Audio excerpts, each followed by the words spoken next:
নমস্কাৰ মই চমু বক্তব্য ৰাখিবলৈ কৈছে গতিকে মই বক্তব্য আৰম্ভ কৰিব বিচাৰিছো সূৰুজৰ দৰে জিলিকি থকা অসমীয়া জাতি ঋক্ষৰ বিভাৰ দৰে উজ্জ্বল আৰু মেধ্য অসমীয়া ভাষা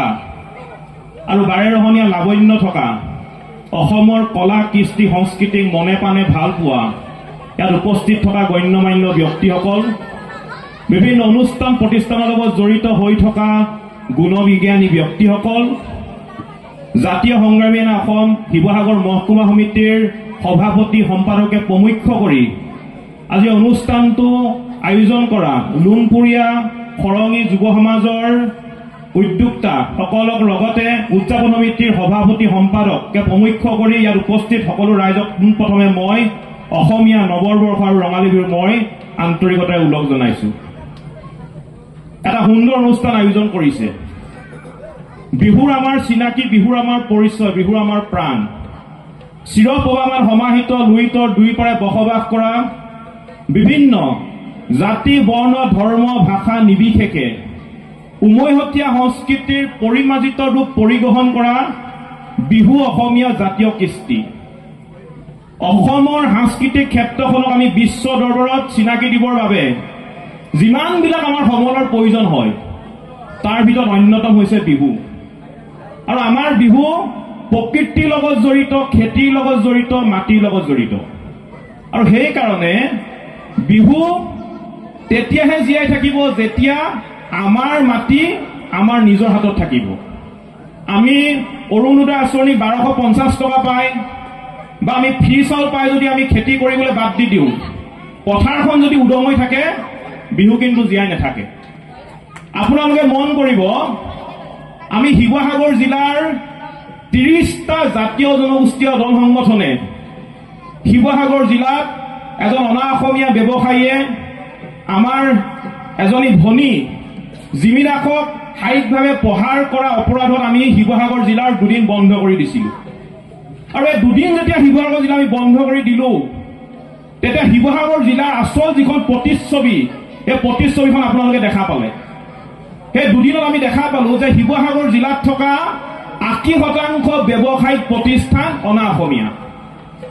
আৰু 80% শিৱসাগৰ জিলা নগৰৰ মাটি অনা অসমীয়া হাতত আছে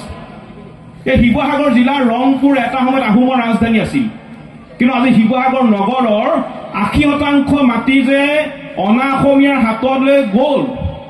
সেইটোৱে কিন্তু জাতিটোৰ অনাগত ভৱিষ্যতে অসমী সংকেত কিন্তু কঢ়িয়াই দিছে গতিকে বিহুৰ পতাৰ সমান্তৰালভাৱে আমি এই কথাবোৰ চিন্তা কৰিব লাগিব আমাৰ মাটি আমাৰ হাতত কেনেকৈ থাকিব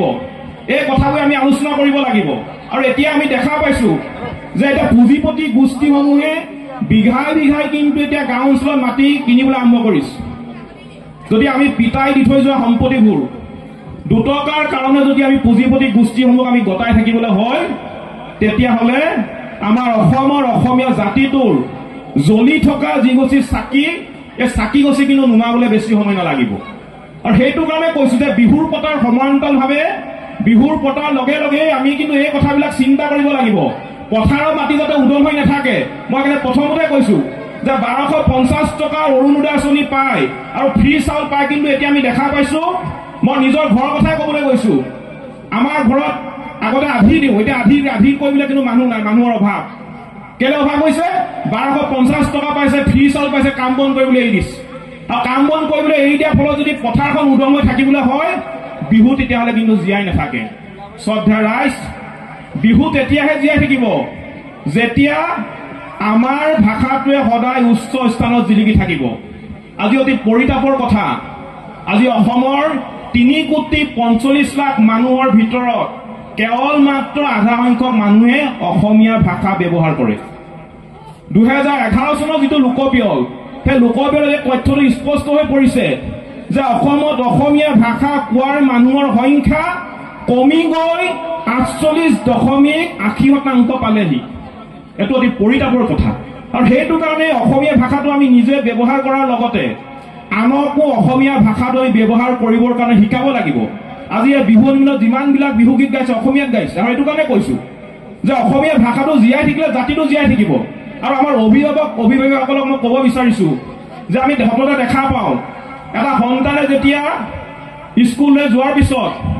যেতিয়া A for apple, B for ball, C for cat বুলি যেতিয়া সলসলীয়াকৈ মাতিবলৈ আৰম্ভ কৰে, মাক দেউতাকে গৌৰৱ অনুভৱ কৰে। গৌৰৱ অনুভৱ কৰিব, সঁচা কথা। কিন্তু মই ক'ব বিচাৰিছো, A for apple, B for ball, C for cat বুলি কোৱাৰ সমান্তৰালভাৱে পিতৃ মাতৃয়ে নিজৰ সন্তানক কিন্তু অ মানে অসম, আ মানে আম, হুঁচৰি মানে ইটা বুলি কিন্তু ক'বলৈ শিকাব লাগিব। তেতিয়াহে জাতিটো জীয়াই থাকিব। শ্ৰদ্ধা ৰাইজ, বিহু তেতিয়াহে জীয়াই থাকিব যেতিয়া এই মাতৃভূমিত খিলঞ্জীয়া মানুহৰ প্ৰভুত্ব থাকিব, আধিপত্য থাকিব। আপোনালোকে মন কৰিবচোন, আজিৰ পৰা দুদিনমানৰ আগতে শিৱসাগৰ জিলাৰ 30টা জাতীয় জনগোষ্ঠীয় দল সংগঠনে খিলঞ্জীয়াৰ মানুহৰ অনাগত সুৰক্ষিতৰ ভৱিষ্যতৰ কাৰণে আমি যিখন সংগ্ৰাম কৰিছিলো, এই সংগ্ৰামখন কৰিবলৈ যাওঁতে আপোনালোকে নিশ্চয় মনত আছে যে নামনিৰ কিছুমান সন্দেহযুক্ত মানুহে আমাক মাছ নিদো, মাংস নিদো, শাক পাচলি নিদো বুলি কৈছিলে নাই বাৰু? আপোনালোকৰ মনত আছেনে? আমি যেতিয়া নামনি আছাম সন্দেহযুক্ত নাগৰিকৰ বিৰুদ্ধে যেতিয়া সংগ্ৰাম কৰিছিলো, নামনিৰ কিছুমান মানুহে মাছ নিদো, মাংস নিদো, শাক পাচলি নিদো বুলি দম্ভালি মাৰিবলৈ আৰম্ভ কৰিছিলে। কিন্তু আমিতো দম্ভালিলে ভয় কৰিলো জানো? অসমীয়া মানুহে সেই দম্ভালিলে ভয় কৰিছিলে জানো? কোনো অসমীয়া মানুহে ভয় কৰা নাই। কেলে কৰা নাই? অসমীয়া মানুহৰ মন প্ৰাণ প্ৰকৃতিৰ লগত জড়িত হৈ আছে। আপোনালোকে মন কৰিব, একেজন অসমীয়া মানুহে হাল বাব জানে, একেজন অসমীয়া মানুহে কঠীয়া ৰুব জানে,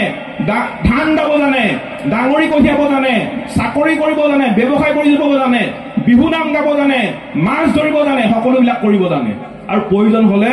অসমীয়া জাতিটোৰ কাৰণে মৰিবলৈও কিন্তু কুণ্ঠাবোধ নকৰে। গতিকে আজি ইয়াত সমবেত হোৱা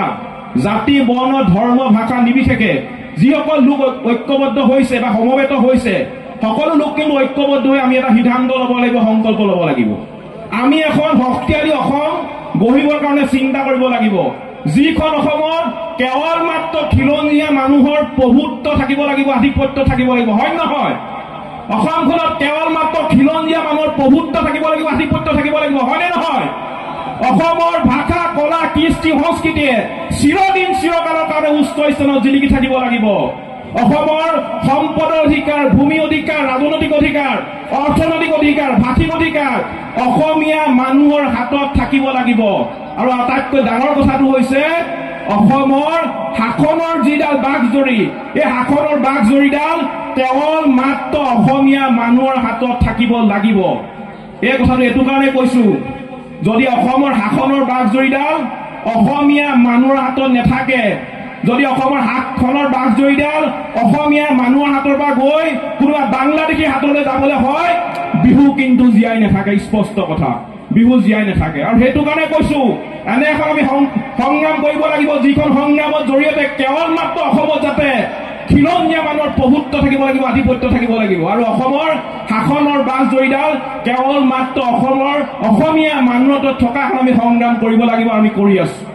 গতিকে আজি লুণপুৰীয়া মৰঙী যুৱ সমাজে অসমৰ সাংস্কৃতিক ক্ষেত্ৰখনক ধৰি ৰাখিবৰ কাৰণে যি চেষ্টা কৰিছে, উঠি অহা প্ৰজন্মক বিহুৰ লগত চিনাকি কৰি দিবৰ কাৰণে যি প্ৰচেষ্টা হাতত লৈছে, এয়া সঁচাকৈ অতুলনীয়, আদৰণীয় আৰু প্ৰশংসনীয়। মই লুণপুৰীয়া যুৱ সমাজ আৰু মৰঙী যুৱ সমাজক আন্তৰিকতাৰে হৃদয়ৰ পৰা ধন্যবাদ জ্ঞাপন কৰিছো। লগতে